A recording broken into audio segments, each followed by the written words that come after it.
Mga ka-sports, mainip na balita. Posible nang mabuo ng Gilas Pilipinas ang isa sa pinakamalakas at pinakabalas na lineup nito sa darating na third window ng FIBA Basketball World Cup qualifiers. At ang dahilan ang pagpasok ng bagong energy big man na si Mike Phillips. Pero teka ha, dream team nga ba ito o may kulang pa?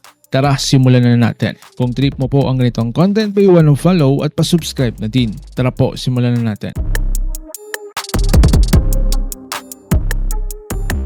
Mga sports, frontline na may bangis. Sa kasalukuyan, unti-unti nang nabubuo ang 15-man pool ni Coach Tim Cone at ayon sa reports, halos 11 players na ang siguradong pasok sa Final 12. Isang slot na lang ang natitira. Pero bago tayo pumunta doon, pag-usapan muna natin ang pinaka-inaabangan na pagbabago, ang frontline rotation. Sa center position, nandyan sina Junmar Fajardo, AJ Ido, Kai Soto, Quintin Miller-Brown at syempre si Mike Phillips. Idagdag mo pa ang versatility ni Justin Baltazar, Carl Tamayo at Kevin Kiambao sa 3 at 4 spots. Mga sports, hindi na maliit ang lineup ng Gilas ngayon. From undersized to oversized, real quick. Si Mike Phillips, hindi lang basta height ang dala niya, energy, rebounding, switch defense at hustle base. Siya yung tipo ng big man na kayang sumabay sa modern FIBA base. So sa guard position, sobrang loaded.